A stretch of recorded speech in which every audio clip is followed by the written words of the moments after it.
Welcome back to Everyman Prepping. Hope you're all having a great day. And as you hear me tell you, and a lot of other people in the prepping community say, make sure you're doing the things. You're out there buying food, water, supplies. Well, what comes with that is the supply chain. Is the supply chain working so you can do that? And today I want to talk about a few stories that are affecting the supply chain. We're going to talk about some tariffs, fires, and some shipping issues.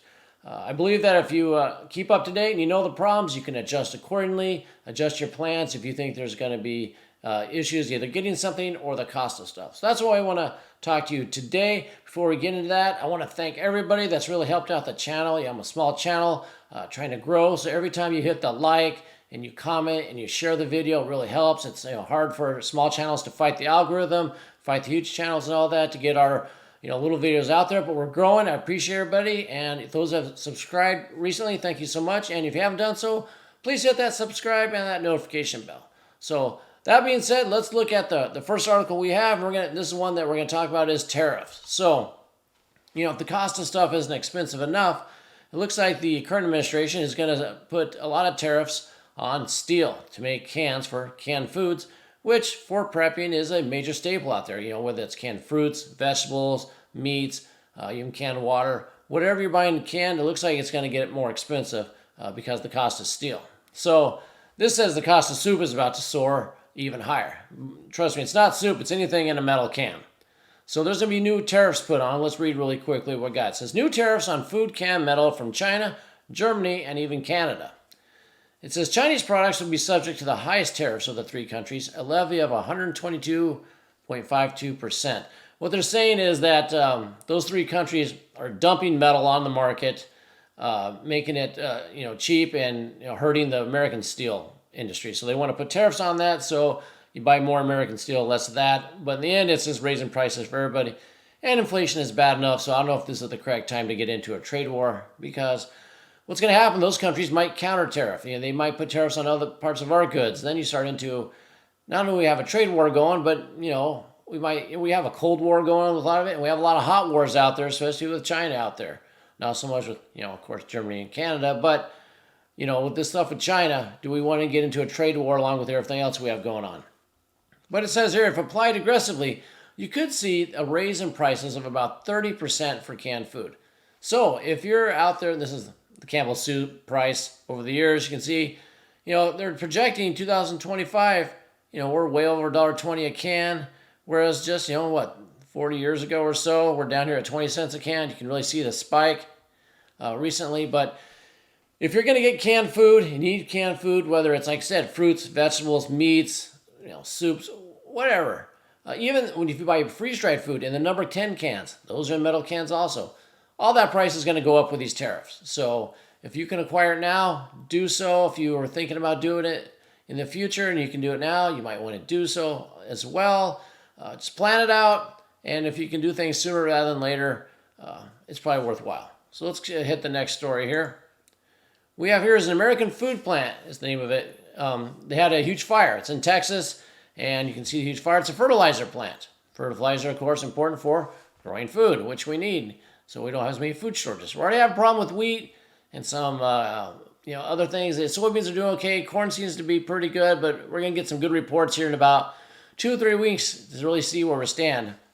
The wheat, I just did that video a couple weeks ago, whatever it was, that there's no ending stocks. We have no ending stocks. We're starting at zero, building supply. And if it's not a good wheat year, we're going to go negative. So different subject, like I said in a previous video on that. But this was a huge fire. It took out the entire building. And as it says down here, the plant was a fertilizer plant for all the area farmers, local farmers in Central Texas, and it was vital to the local community. So yes, is this a small local fire that's going to hurt the fertilizer there, increase their costs? Yes.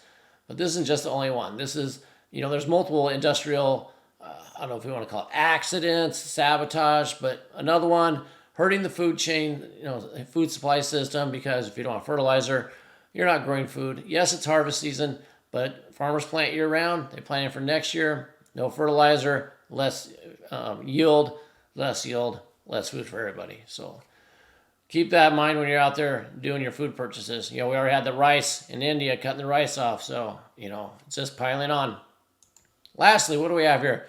The Panama Canal becomes the biggest traffic jam of the seas with over 200 ship backlogs. So, Panama Canal, major portion of the United States, goods travel from east to west of the Panama Canal, whether they're coming from Europe and they're going to the west coast, or they're coming from Asia and they're going to the east coast. They're going to cut through that Panama Canal, and they're having a major traffic jam because of low water. Here's a ship trying to go through the canal right now. And of course, they're blaming the drought. It says, the drought is doing it. This video isn't about what's causing it, what's not causing it. It's the fact that it's happening and ships are piling up over there. It says that over 200 ships on both sides of the canal are waiting to pass through.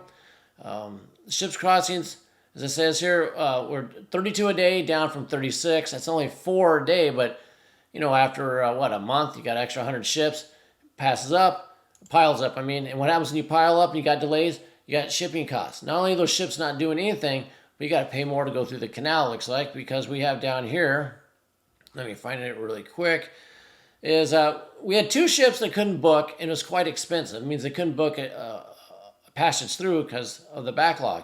And it says here, we went to an auction and paid $900,000 on top of the $400,000 normal fee to get the ships across. So more than double. So they paid more than double the cost to get their ship there. Well, they're not just going to eat it because they're going to go bankrupt. They're going to pass those costs along to me and you, the consumer.